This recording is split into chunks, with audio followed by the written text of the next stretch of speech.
Seeing a woman who looked absolutely massive because she was so far along in her pregnancy, I just couldn't stomach the thought of dealing with him. Not when I knew I'd be facing raising our child all by myself, constantly having to see her huge, 9-month ready belly. He looked at me with such pure dislike, a small, knowing smirk playing on his lips, as if he'd been expecting this exact moment. Even though deep down I knew this was coming, I rushed to my room, grabbed some divorce papers I'd prepared, and came straight back. I put them down in front of Michael without a single hesitation. He looked completely blindsided, asking, "What in the world is this, out of nowhere?" "Well, you basically gave me the idea. Just sign it quickly." "I'm filing it tomorrow," I told him, my voice steady despite the tremor in my hands. His face flushed a deep red, a mix of embarrassment and sheer fury at my words. "Just you wait and see.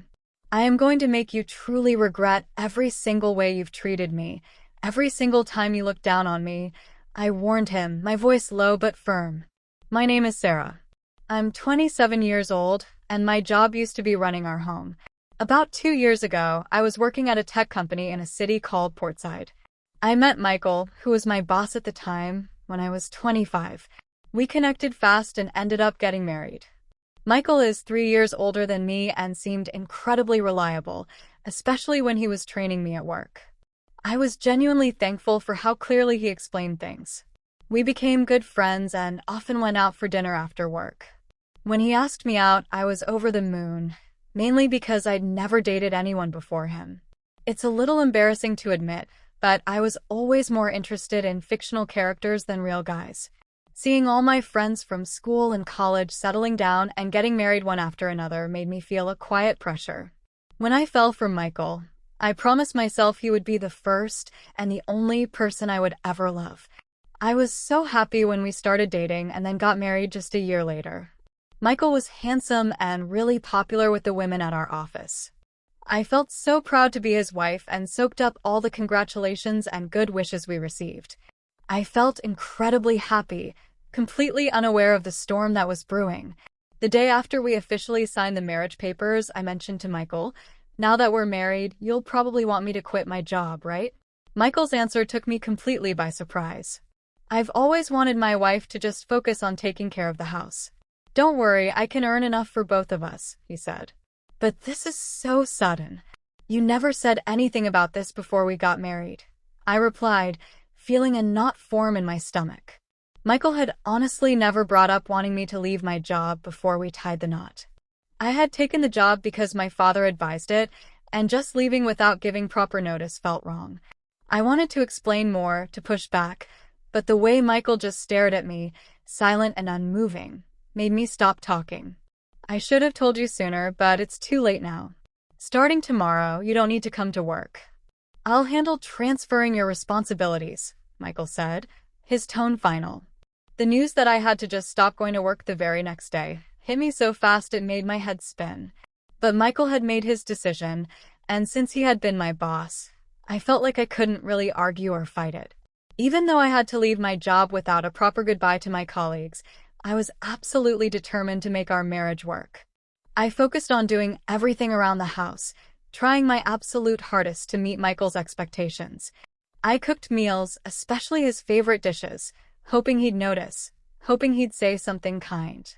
Even though Michael never commented on the food, never offered a word of praise, I really longed for just a little bit of appreciation, especially after giving up my job and the feeling of being competent and valued there. Then one day I got sick. Really sick. I couldn't even get out of bed. I felt too weak to do anything around the house. I planned to just catch up on all the chores the next day. Michael came into the room looking absolutely furious. "What do you think you're doing?" he demanded. "Get up and make some food." He even kicked the blanket off me. I tried to explain, "I'm sorry, I'm really not feeling well." Instead of showing any understanding, Michael just frowned and said, "You don't work, and you're just lying there because you're a little bit sick? How pathetic." I was utterly shocked that he would still demand I do chores even when I was clearly ill. I never, ever thought he would be like this before we got married. Maybe I should have seen signs, but it was just too much to bear. I ended up doing the chores while tears streamed down my face. A few days later, I realized I had missed my period and felt a sudden wave of fear mixed with a strange hope. I went to the pharmacy and bought a pregnancy test, and it showed I was pregnant. I was so happy. I cried tears of pure joy and decided to tell Michael as soon as he came home from work that night. Michael got home after midnight, smelling strongly of alcohol and stumbling as he walked.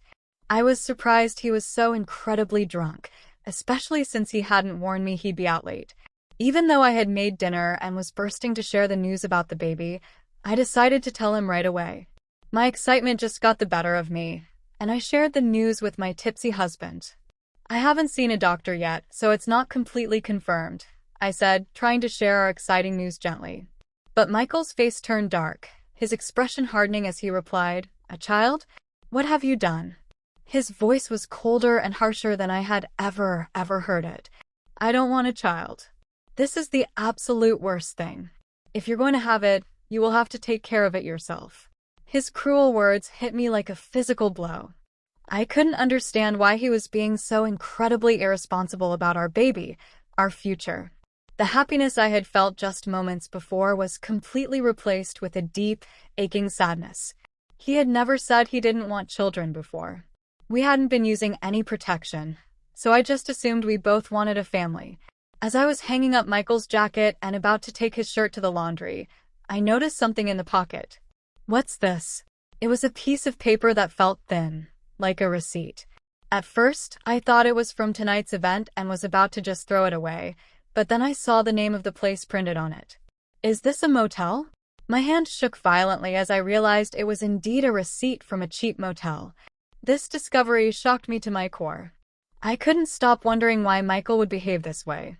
Marriage is supposed to be about two people loving each other, being committed, especially since we'd only been married for just over a year. I had spent years dreaming of romantic relationships, seeing them in movies and books, but had never really experienced one myself. I couldn't immediately accept this painful truth, but the idea of him cheating started to make a terrible kind of sense. Were all my quiet doubts about him using me as a housekeeper while secretly being in love with someone else true?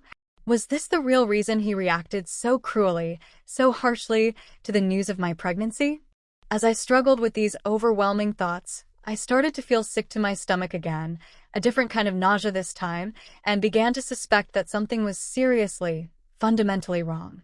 It seemed like Michael had another woman at my former workplace, and perhaps he had only wanted to marry me for a stable life, for appearances, rather than for love.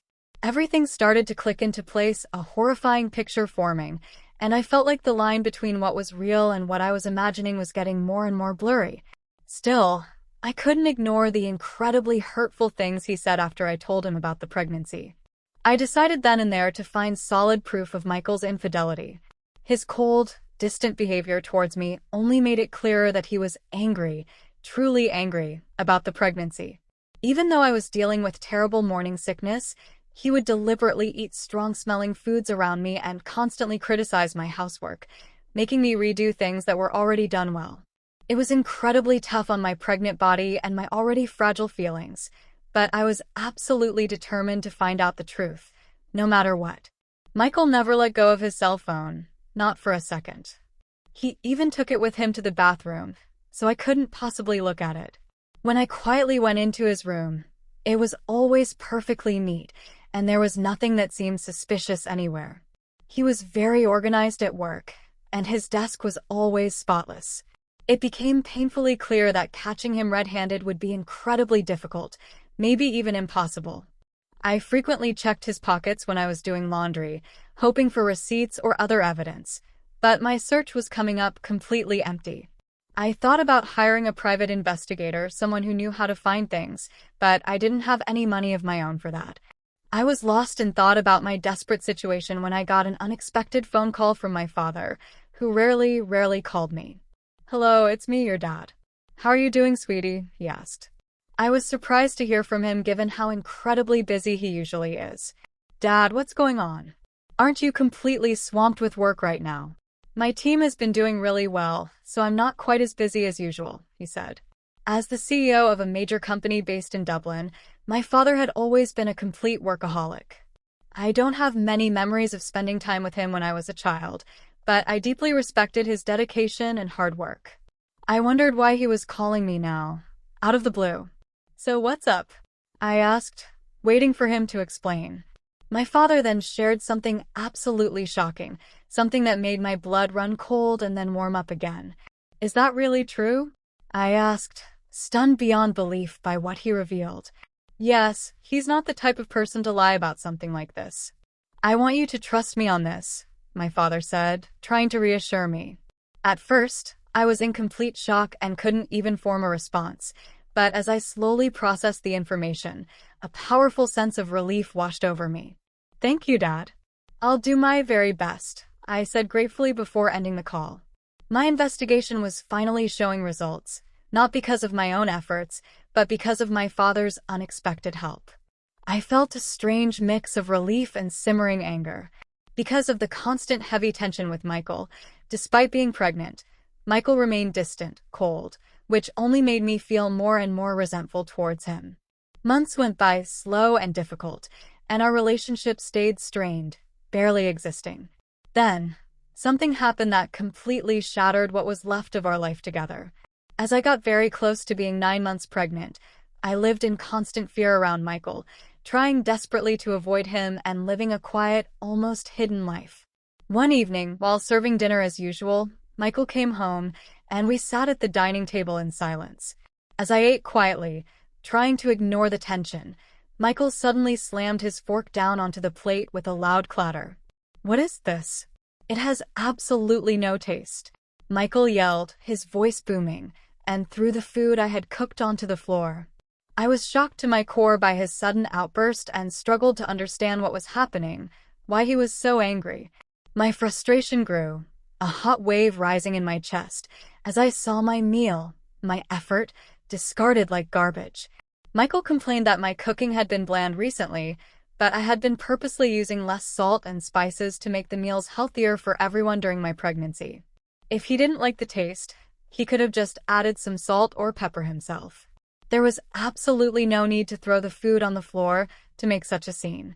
As I was about to speak up to defend myself, Michael sneered and made an incredibly hurtful remark. "I don't want a woman with a belly like some kind of monster. You'll have to raise the kid by yourself," he said with pure malice and a cruel, twisted smile. I had feared this day might come deep down, although I had desperately hoped for a different outcome, a different ending to our story. Quickly, my mind racing, I went to my room, grabbed the documents I had prepared, and returned to show them to Michael. "Here are the divorce papers," I said, pushing the documents towards him across the table. James looked completely stunned, his mouth slightly open, and asked, "What the hell? What is this all of a sudden?" "Well, it was your idea in a way. Just sign it quickly." "I'm submitting it tomorrow," I said, my voice gaining strength. I had been thinking about divorce ever since I first suspected Michael's infidelity, ever since I found that receipt. With a baby on the way, I wasn't sure if I could manage on my own, if I was strong enough, but now I had a new plan, a new path forward. My determination seemed to make Michael even angrier. His face turned an even deeper shade of red with rage. "Just you wait. I'll make you regret every single moment you looked down on me and tried to control me. Do you really think you can manage without me? You'll have a baby to take care of, and you'll be so sorry," he threatened, his voice loud and full of venom. I stayed firm, unshaken by his words. "I'll be fine. Don't you worry about me," I assured him, my voice calm. Maybe annoyed by my complete resolve, by the fact that I wasn't backing down, Michael grabbed the divorce papers and started filling them out quickly. "Here you go. If this is what you really want, take it. It's yours," he said, his tone dismissive. "Thank you," I replied, taking the papers back. Michael probably didn't genuinely think I would actually go through with it, not with a baby coming, as he handed the papers over without much fuss, without a real fight. The very next day, I submitted the divorce papers and left the house we had shared. I knew he'd be completely surprised, maybe even shocked, when he came home from work to find me gone, the house empty of my presence. After that, I moved back to my parents' home in the countryside, near the coast. My father had returned to the US from Dublin and suggested I stay with them. It was absolutely the right choice for me. I was completely fed up with life with Michael, with the tension and the cruelty. I was deeply grateful to my father for his unwavering support. On the day I left our home, Michael called me 3 times, his name flashing on my screen, but I ignored each and every one. Eventually, he stopped calling altogether. It became painfully clear that I meant very little to him, that our marriage meant even less. He was probably happy with his mistress and might even have been planning to marry her to start a new life without me. I made the firm decision to move on from Michael, to leave that chapter behind. 6 months later, I had a beautiful baby who was born safely, and I was living happily, peacefully with my parents. While enjoying this calm, peaceful life, Michael called me again. At first, I ignored his calls, letting them go to voicemail, but after he persisted, calling over and over, I finally had no choice but to answer. "Hello? What do you want now?" I asked, my voice tired and wary of his calls. "Hey, what in the world is going on? Why were you on that TV show? And since when are you the daughter of a CEO with millions of dollars?" Michael's voice was filled with a mix of pure surprise and raw anger. It turned out he had seen a TV show about my family's lifestyle which aired after I moved back in with my parents. After returning to my family's home, I was approached by a TV station because of my father's role as CEO of a major global technology company. The show featured the luxurious lifestyle of CEO families, showing glimpses of their homes and daily lives, and they filmed at our house, discussing our family's wealth, which was estimated at around $10 million. I never in a million years expected Michael would see that show, but the reach of television is truly, surprisingly powerful. "Oh, by the way," I said, my voice calm and deliberate, "I didn't mention that I inherited $50 million, which is why I was able to divorce you and not worry about a thing." My father had told me about this inheritance, this safety net, and it gave me the confidence, the freedom, to live comfortably even after leaving Michael and his control. Michael's reaction was immediate, explosive, and furious. "What? That's completely unfair. Why didn't you tell me about this before? Half of it is mine, right? Give me the money now," he demanded, his voice rising. I replied calmly, my voice steady, "Just as I suspected. After seeing the show, all you can think about, all you care about, is getting money from me. Gifts from parents aren't included in the property division in a divorce, and don't you dare forget your own actions." Michael looked confused, momentarily thrown off, and asked, "What are you even talking about?" "I'm tired of your anger, Michael. You called me. You should know exactly what I'm talking about. You can't blame me for what you did. You cheated, didn't you? With your new wife, who was a junior from your company. You started seeing her even before we were married." I said, the truth laid bare. Michael was clearly shocked by how much I knew, by the fact that I had uncovered his secrets. I finally had the upper hand. "Did you honestly think I wouldn't find out? My father has many connections, many contacts in your company, and one of them told me about your affair. I haven't mentioned it before, but I will be demanding child support," I declared, my voice firm and unwavering. Michael, still refusing to accept reality, argued back, "Stop kidding yourself. Why should I pay child support? It's all your fault. You got pregnant on your own, and you didn't keep up with the housework. It's your fault." I was absolutely stunned by Michael's complete refusal to take any responsibility and his pathetic attempt to shift all the blame onto me. I couldn't believe I had ever been married to someone so unreasonable, so utterly lacking in any sense of right and wrong. It was crystal clear that I had made the absolute right decision to leave him, to walk away. "Michael, I'm broke. My wife spent all my money, and now I'm in debt," he lamented, his voice sounding desperate, but I wasn't moved by his pleas, not one bit. I was still angry, still incredulous at his refusal to acknowledge his mistakes, his betrayal. I had no desire, absolutely no desire, to ever deal with someone so unreasonable again. Gripping my phone tightly, my knuckles white, I prepared to end the conversation, to cut him out of my life completely. "What are you even talking about? Do you even realize how completely ridiculous you sound right now? I never, ever want to deal with you again. I'll have my lawyer handle the child support payments. Don't you dare call me again, and you won't see the child anymore. Goodbye." After finally expressing my frustration, my anger, my final decision, I quickly hung up the phone. I immediately blocked Michael's number, took a deep, shaky breath, and felt a profound sense of relief wash over me. It was truly over now, finally over, and I desperately hoped I wouldn't receive any more calls from him. I was absolutely determined to protect my peaceful life, my baby's life. Just then, I heard my baby crying softly from the other room and rushed to comfort them, to hold them close. It turned out that Michael did, in fact, start paying child support every single month. A former colleague of mine mentioned that Michael's new wife was a huge spender, living way beyond their means, and he ended up having to take on debts just to cover his basic living expenses.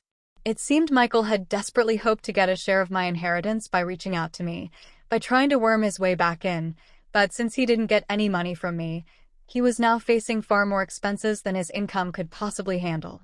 He struggled, possibly because things were going poorly for him professionally, or because he couldn't stand being looked down upon by his colleagues, by the people who knew what he had done. Adding to his troubles, he only started searching for a new job after leaving his previous one, which led him directly into financial difficulties. Hearing all of this didn't make me feel sorry for him, not even a little bit. I truly felt, that he deserved the hardships he was facing. The harsh words, the cold behavior, the utter lack of respect he showed me were unforgettable, etched into my memory, and I honestly hoped he got exactly what he deserved. Meanwhile, I'm enjoying my life, my peaceful, happy life, with my parents and my beautiful baby, with absolutely no financial worries. I'm excited about the future, especially since my father mentioned passing the company on to me when the time is right. I'm ready to work hard, ready for whatever comes next.